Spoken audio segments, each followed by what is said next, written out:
Sa ngalan ng Ama at ng Anak at ng Espiritu Santo. Amen. Salamat, Ama, sa maraming pakinabang na mayroon ako ngayon. Salamat sa buhay ko, sa pag-akit sa akin sa iyong sarili at pagdadala sa akin sa iyong pamilya bilang anak ng Diyos. Salamat sa pagligtas sa akin, sa pagkamatay mo sa krus at muling pagbangon upang ako rin ay magkaroon ng buhay na walang hanggan. Salamat sa iyong magandang pahinga sa gabi at para sa pagkakataong maglingkod sa iyo ngayon. Salamat sa kalusugan at lakas na mayroon ako. Sa pagsisimula ko ng isang bagong araw, nagpapasalamat ako sa iyo nang iyong mga awa ay bago at sariwa tuwing umaga. Dakila ang iyong katapatan. Salamat, Ama, sa pagmamahal sa akin. Naway sumikat ang iyong pag-ibig sa pamamagitan ko sa iba upang makilala din nila ang mga kababalaghan ng iyong biyaya. Sa pangalan ni Jesus. Amen. Mahal na Panginoong Jesus, habang binubuksan ko ang aking mga mata sa umaga, pinupuri kita sa pagdadala sa akin ng ligtas sa buong gabi at pagbibigay sa akin ng sariwa. Bagong araw na ito sa unahan ko upang saan lilipat sa iyo. Salamat sa iyo para sa pampalamig ng pagtulog at ang kagalakan at mga pagkakataon na nagdulot ng isang bagong araw. Ipinagdarasal ko na ikaw ay humantong at gabayan ako sa ngayon ng karunungan sa lahat ng aking sinasabi at ginagawa. Naway mabigyan ako ng pagkakataon na sabihin sa iba si Jesus, sa salita man o sa gawa. Ipinagdarasal ko na ako ay maging isang mabuting saksi sa iyo at ang pag-ibig ng Panginoong Jesus ay makikita sa akin. Panatilihin mo ako mula sa mga tukso na napakabilis na nagsisiksikan sa aking abalang buhay. At maaaring ngayon ay isang araw na ako ay lumago sa biyaya at sa isang kaalaman tungkol sa iyo. Higit pa at higit pa. Amen. Panalangin ng bahay asawa para sa paparating na araw. Mahal na Ama Diyos, ang araw ay nagsisimula pa lamang at mayroon akong maraming maliit na tungkulin na kailangang asikasuhin. Ipinagdarasal ko na luwalhatiin kita sa pang-araw-araw na gawain na kailangan kong ibaling ang aking atensyon ngayon. Naway ihanda ko ang mga pagkain ng pamilya ngayon nang may pasasalamat sa puso para sa iyong mapagbigay na probisyon. Maging kasama ang lahat ng mga naharap sa kahirapan ngayon at hiniling ko na sa iyong biawa ay ibigay mo rin ang kanilang mga pangangailangan. Salamat na ipinangako mong ibibigay ang lahat ng aming mga pangangailangan ayon sa iyong kayamanan at biyaya. Gusto kong pasalamatan ka para sa tahanan ng iyong ibinigay para sa aking pamilya at sa akin. Ipinagdarasal ko na habang naglilinis at nag-aayos ako ngayon, magiging masigasig ako sa aking mga tungkulin at magtatrabaho ng may pusong papuri sa iyo at para sa iyong pinaparami na biyaya. Sa pangalan ni Jesus. Amen. Panalangin upang mapanatili ako mula sa pagiging masyadong abala. Mahal na Panginoon, sa simula ng araw na ito, tulungan mo akong panatilihin ang mga mata ng aking puso sa iyo at naway hindi ko isakripisyo ang talagang mahalaga para sa kung ano ang nakita kong apurahan. Tulungan mo akong huwag maging masyadong abala upang kalimutan na tingnan ang lahat na kagandahan na nakapaligid sa akin sa mundo na iyong nilikha. Tulungan mo akong hindi magdali na hindi ko nakikinig sa iyong maliit na boses. Panatilihin mo akong nagdarasal mula sa business at naway lumapit ako sa iyo. Sa pangalan ni Jesus ay nagdarasal ako. Amen. Hayaang makita sa akin si Jesus. Mahal na Panginoong Jesus, ipinagdarasal ko na sa pagharap ko sa iyong bagong araw, maaari kong ipakita ang iyong kagandahan sa mga bagay na aking sinasabi at ginagawa. Dalangin ko na ibigay mo sa akin ang pag-ibig na nasa iyong puso upang maibigay ko ang iyong pagmamahal sa iba. Dalangin ko na bigyan mo ako ng isang bagay ng iyong karunungan upang matulungan ko at hikayatin ang mga taong nakakasalamuha ko ngayon. Dalangin ko na bibigyan mo ako ng isang bagay ng iyong pasensya upang maipakita ko ang parehong biyaya at awa sa mga nahihirapan o nasiraan ng loob. Dalangin ko na ipagkakaloob mo sa akin ang iyong biyaya upang ako ay maging kasangkapan upang patawarin ang mga pang-insulto o walang ingat ng iba sa akin. Ipinagdarasal ko na sa lahat ng bagay ay makita ka sa akin at sa iyong pangalan ay nananalangin ako. Amen. Ang aking panalangin para ngayon. Mahal na Diyos, ipinagdarasal ko na ngayon ay mabilis akong papurihin ka sa lahat ng sinasabi at ginagawa ko.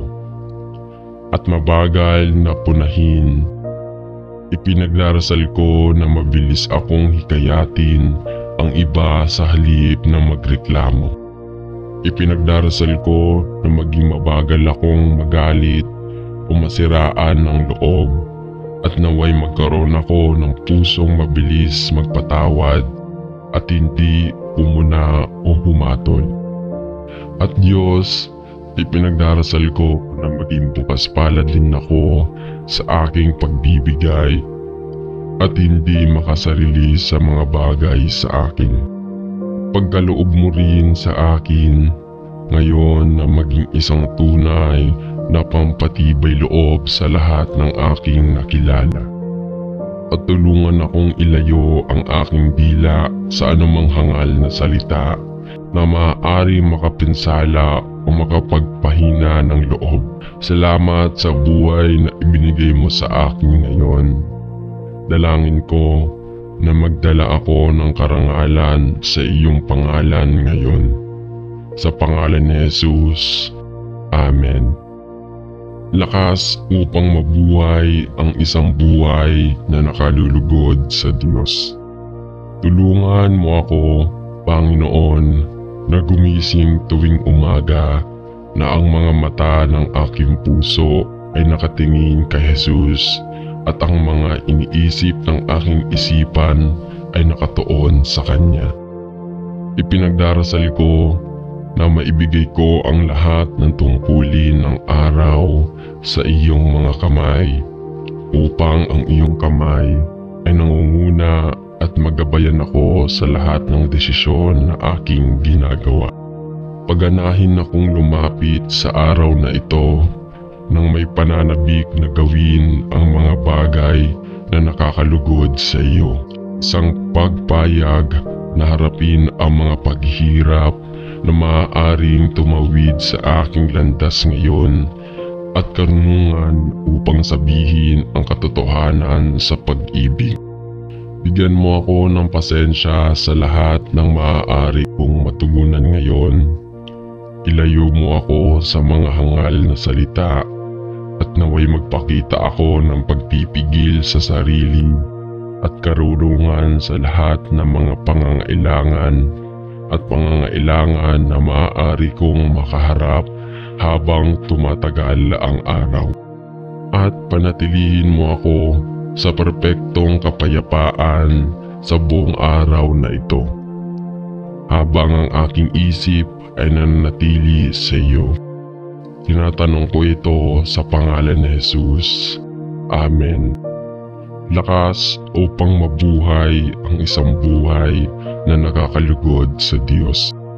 Tulungan mo ako, Panginoon, na gumising tuwing umaga na ang mga mata ng aking puso ay nakatingin kay Jesus at ang mga iniisip ng aking isipan ay nakatuon sa Kanya.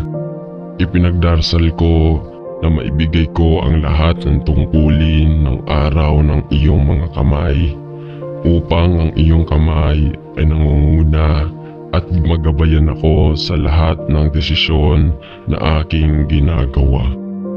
Paganahin akong lumapit sa araw na ito ang may pananabik na gawin ang mga bagay na nakalulugod sa iyo. Isang pagpayag na harapin ang mga paghirap na maaaring tumawid sa aking landas ngayon at karunungan upang sabihin ang katotohanan sa pag-ibig. Bigyan mo ako ng pasensya sa lahat ng maaari kong matugunan ngayon. Ilayo mo ako sa mga hangal na salita at naway magpakita ako ng pagpipigil sa sarili at karunungan sa lahat ng mga pangangailangan na maaari kong makaharap habang tumatagal ang araw. At panatilihin mo ako sa perpektong kapayapaan na buong araw na ito habang ang aking isip ay nanatili sa iyo. Tinatanong ko ito sa pangalan ni Jesus. Amen. Loving Lord, I know that you have ordained that families consisted of two parents, but I find myself alone with no loving partner as I would desire, and a future that seems lonely and bare. I pray for your strength and guidance to provide for me and my children, for I know that I cannot manage to do this alone. Umaasa ako sa iyong Ama na sumuporta ako sa mahirap na panahong ito at hilingin na itaguyod ako gamit ang iyong matuwid na kanang kamay bawat hakbang ng daan. Pagalingin mo ang mga sugat na bumalot sa aking puso. Alawin mo ang aking kaluluwa at hayaan ang iyong perpektong kapayapaan na bantayan ang aking isipan. Patawarin mo ako sa mga bagay na nagawa kong mali at sa maling mga pagpili ng aking ginagawa. Salamat ng iyong kapatawaran ay kasing lawak ng karagatan at hindi mo pinanghawakan ang aking mga kasalanan laban sa akin. Ngunit hinugasan nila sila ng malinis sa pamamagitan ng mahalagang dugo ng aking tagapagligtas, si Jesucristo na ating Panginoon. Bigyan mo ako ng biyaya at karunungan habang sinisikap kong palakihin ang aking mga anak sa takot at pag-alalaga ng Panginoon sa isang mundo na maging sobrang antagonistic sa lahat ng bagay na konektado kay Jesus. ibigay ang aking pisikal at panlipunang mga pangangailangan na aking ipinagdarasal. Gayon din para sa aking espiritual at emosyonal na mga pangangailangan, bigyan mo ako ng lakas at pangitain na sumulong sa aking buhay sa kaalaman na ipinangako mong hindi ako iiwan o pababayaan. At salamat sa iyo na inako mo ang responsibilidad sa pagpapakain at pananamit sa amin ng lahat ng kailangan namin. Pinagkakatiwalaan ko ang Panginoong Hesus at salamat sa iyong maraming mahalagang pangako. Dalangin ko na ikaw ay bantayan at protektahan ang mga puso at isipan ng mga bata at na ikaw ay maglalapit sa amin ng sama-sama at mas malapit sa iyo. Magbigay ng uri ng kalidad ng oras na kailangan namin sa isa't isa upang hindi kami maghiwalay, ngunit magtatag ng isang buhay sa pag-ibig at paggalang sa isa't isa. Bigyan mo ako ng lakas ng loob at biyayang harapin ang mga hamon na hindi na may iwasang haharap sa akin bilang isang sulong magulang, at naway ang aking filosofiya ay maging ganoon na ang lahat ng aking pag-aalaga sa iyo bago ko subukang harapin ito sa aking sariling lakas. Alam na nangako ka na dalhin ang lahat ng aking mga pasanin at ibigay sa akin ang iyong perpektong kapayapaan sa aking puso kapag ang aking isip ay nanatili ikaw hindi hinihiling ko. Sa pangalan ni Jesus. Amen. Panalangin ng nanay ng hukbo para sa kanyang anak na sundalo.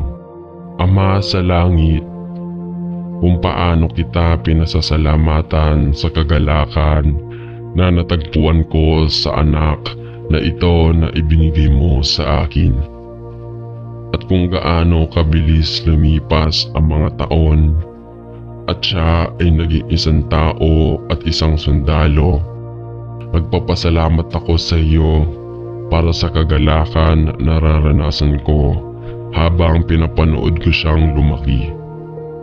Mula sa kanyang pagkabata at ang mga taon ng sanggol upang sa kanyang malabata hanggang sa pagkalalaki. At Panginoon, ang iyong mga iniisip ay medyo nahati habang napagtanto ko na siya ay nasa mga serbisyo na ngayon.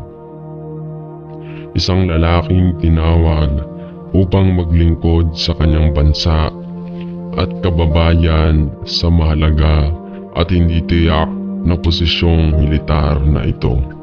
Panginoon, ibinibigay ko siya sa iyong mga kamay at nananalangin na ikaw ay mamuno at gagabay sa kanya, protektahan at suportahan siya habang siya ay tumatagal sa kanyang posisyon bilang isang sundalo at tagapagtanggol ng berde at kaaya-ayang lupain natin.